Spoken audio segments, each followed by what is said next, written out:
he says we have been receiving some very strange communication, um, and are not entirely certain we can believe it. Have you been in contact with the conference events above?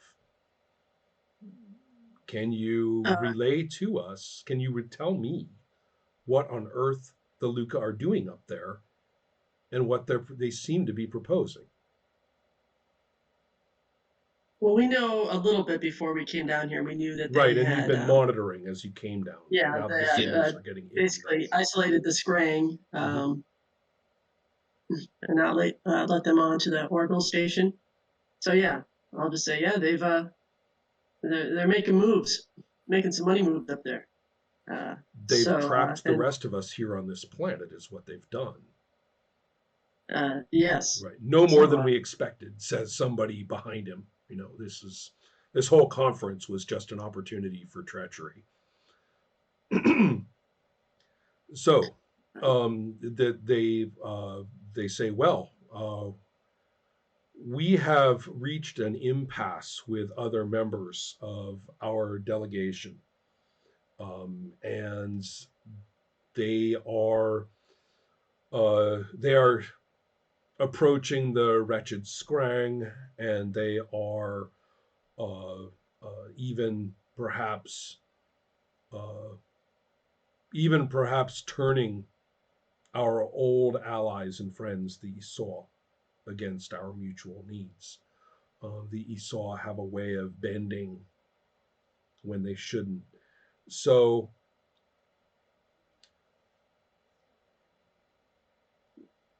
we have been seeking the secrets of the ancients here. Uh, and one of the people behind him, I mean, he's pausing, thinking what to say, and one of the people behind him and says, and we haven't found shit. is kind of pissed. He kind of didn't want to reveal that to you Right. guys, yeah, but you yeah, that's can't control a unfortunate bunch because of a there's a bunch of lot of war in shit one here. room. You're gonna get this sort of behavior. So Yeah. so the and Voir says, well, so far we haven't anyway. But this may be our only chance to have any kind of impact on the advantage that Lucas seems to be holding. I mean, he kind of looks at both of you and says, we're agreed that they're completely insane, right? Hiver Well, is not in agreement. Hiver is taking into consideration. However, uh, Hiver believes the best course of action is to see everything before Hiver makes a decision. But Hiver does not speak for Hiver. Kind of looks at you funny and looks at the others and says, you has the hive altered its long-standing policies? I mean, you don't really sound like. Hiver, um, will step forward and, it'll say Hiver's main goal is the propagation of the hive and the fulfillment of uh, what is it? The matriarch and patriarch's wishes, which is to swarm, mulch, and swarm. Right, we knew that part, he says. That sounds more like what I was expecting. um I don't know, you seemed almost accommodating for a moment there. Okay, back to the concept of an alliance. yes, I mean, I think there definitely has to be another platform besides the Lucas here, just so we get a broader overview of the needs of the group as a whole, and all of us being a group brought onto this station. So yes, now I'm saying 100% that the Luca are villainous intentions, probably, but don't have enough. Kind of, I think what Hyper is saying, we don't have a 100% of all the facts, but we're looking into them. And I think by coming down here, we're getting some leverage and maybe help us with some of these facts later on. Influence the Well, facts. our You need to. goal is liberation.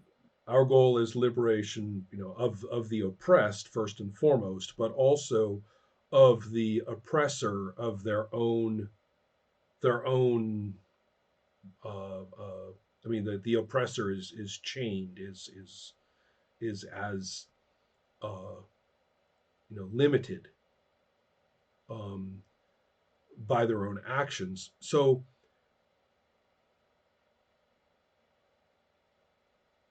what would you propose?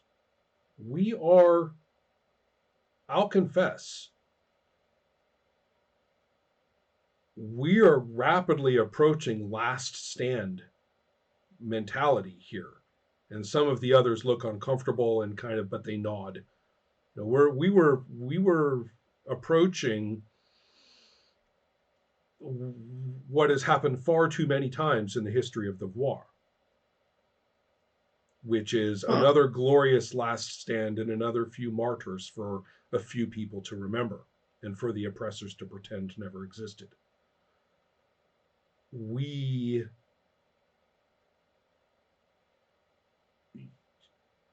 the I one of understand the same situation. yeah uh yeah the Voir are really impressed by Hiver actually at this point. One of them kind of pokes at and like says in his ear, basically says, this is that Mercap's doing. And of course you've got your, you guys got your whole enhanced senses and everything. You hear it perfectly despite the stealthy whisper.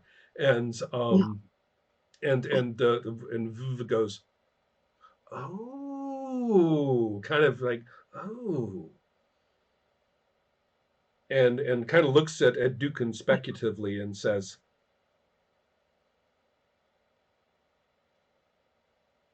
can we help you? Perhaps it's time for something new. Perhaps it's time for something, and perhaps, the perhaps the aid of those who have always lost but have never been beaten can be helpful to you in this. yeah, absolutely. As long as those that have kind of all been what's the word I'm looking for? I don't want to say submissive, but uh, people probably have to realize that sometimes the most important thing you can do is die, and I think people are going to die here for this cause. As long as everybody's prepared for that, and really to Yes, rally around that you're cause. speaking Voir language now. I mean, they're like, yeah, what? But That's how I got you up have this to gather. morning. Yeah, I don't want to stand on this hill alone. It's best to perhaps gather a few more allies to this cause. And again, let's make sure that we have if the all our hive facts. if the hive can be if the hive's views can be changed to accommodate the existence of others as more than just potential mulch, and he kind of glances at Hiver to see if he's got that right. Right. Well, the Hiver, he just tells them that we are all being forthcoming with the truth, and Hiver is at an existential precipice that once we cross that threshold, the hive will not be able to sustain prolonged swarms or wars to mulch. Hiver, like the Vor, want peace. And just to be pedantic, the Vor have lost to the Hivers before. Yeah, They've lost to everybody. I mean, remember, these were not one of the Vor and the Esau were not empires. They're the oppressed who have won a place at this conference partly because they forced it. Right. So so okay, yeah, So, the is nodding and saying yes, we for, but I would say we don't want to march into martyrdom. And a couple of them in the back are kind of like, wait, we don't. But I understands yeah, that but is not productive, nor will so it create a new brood. so what we so all right, he kind of says, I at least stand with you, Dukin, in your gift of transforming perspectives. The only implication that you might catch here is that he hadn't really thought about that being turned on him. He's thinking about that being done to, others, Of course. like the Scrang and Luca and so forth. But that's where he's coming from.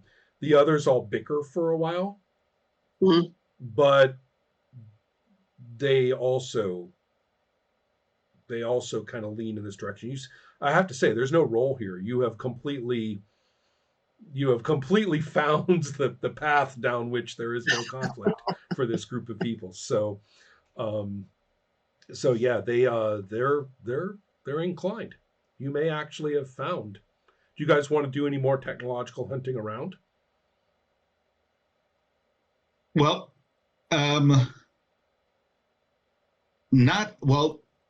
I will still like have like all those drones that were Right. following us, Mm-hmm. doing their thing. Like, so they'll continue on. But if we haven't really found anything, and if the board to believe we haven't found anything, then it's only a waste of time to be down here. So, I'd be willing to go back. Yeah, I mean, we can go back, but again, we haven't delved down to the very The tippy bottom of tip. this No. thing, right? No. Mm-hmm. So I don't think we should abandon it completely, but yeah, there probably should be work done above ground. Okay. So we really are kind of going back and forth and back and forth this time, but that's all right. Let's see about Kixicole Yes, and where you want to talking go. to a couple of scranks, Mm-hmm. trying to tell them that while I'm actually interested in what they had planned initially, it's not very important right now. What I want to know right now is basically everything they can tell me about their little arrangement, initial arrangement with the Luca and the Shawl, because they all had been sharing Mm-hmm. that orbital station. Mm-hmm. So they all had been sharing a position of, well, how to put it? Their position was a little bit better than everybody else's. So for some reason, they had deemed those two potential allies to get as much as possible out of the whole thing. And I basically want any information that tells me what the Luca may be after and how they think they are going to get it if there is a potential that everybody else is going to turn against them. Well, one thing that the Scrang you'll talk to primarily is the first one who had approached you, who's perhaps a little more flexible in his thinking than Kago, and that's Farkak. Farkak. Q. Pronouncing a Q without a U. Always difficult for me. So this particular Scrang is the one who had asked for the Avix's help. Mhm. So the essential information is that it had been taken for granted by the Scrang that the Luca, the Thrall, and they would be the biggest the biggest policymakers. They would be the ones who really had to reach an accord and whatever they came up with, everybody else would have to put up with. And the biggest contingency for the Scrang was to deal with the rebels, the terrorists, to make sure that they didn't get, taken seriously. The Scrang very deeply resented, the Voir and the Esau having any sort of voice here. And also seeing the Hive in particular as a very direct threat, a very straightforward threat, and be really, really, really nice to the Avics, who look so nice, but they're really deadly. But they didn't see like a policy problem with the Avics. So the information that he's willing to provide now is that if the Luca are serious about this, then we are in a lot of trouble, because they don't, when they make a decision, when they have a policy, they just do it. And it's their analysis of the situation is that, don't get this wrong, nothing about what they're offering says that they're not capable of violence to get what they want, or violence to preserve the policy that they are offering. Nothing, if they think it's right, they'll do it, and they won't consider it winning. And he says, I don't understand it, but they'll from what our analysis says, Kago is going to reject everything that our analysts have come up with as usual, but that's what our analysis says. So I think we may actually have hit a wall with the Luca, that we agree that this is the path to peace, or we have to effectively reach a peace with. He thinks for a second and says, wait a minute, maybe I've been talking to you enough. I just thought of something. Come here. And he does exactly what Nizan and Lotel does. Like, come over here. Come on, I got to talk to you. Well, this is the day. He has Yes. an idea. And he says, wait, what if the rest of us come up with a peace? Like, and he kind of blinks, an actual peace agreement. Like, that's the first time it ever occurred to him that you could do that. What if the rest of us come up with something like that? And the Luca have what they want, and we don't have to get altered or kill them all. He says casually. So what would that be? Kago will do it if he thinks it's his own idea. So don't worry about that part. He kind of says, we're good at that. So the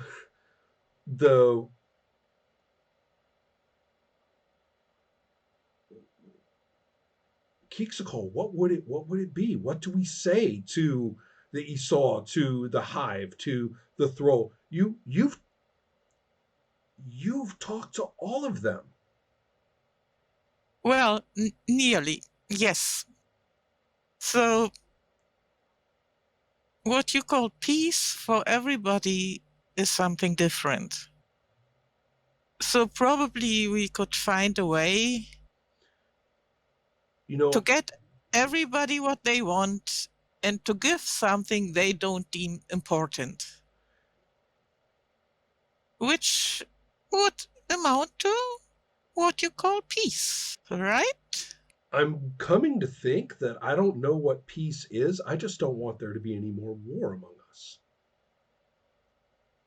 I think that we should. I think the Scrang, he's thinking. He's like really thinking now. He's saying, I think the Scrang should stop doing some of the things they do. What about? Is in any way like Nissan and Lotte, we will have to give them something. To see your point? But what if the Scrang just stop doing a bunch of the things they do? What if we stop the what if we stop the he calls it the voluntary freedom communities, because that's what they call them. Why don't we stop the voluntary freedom communities? That would Why don't we just stop?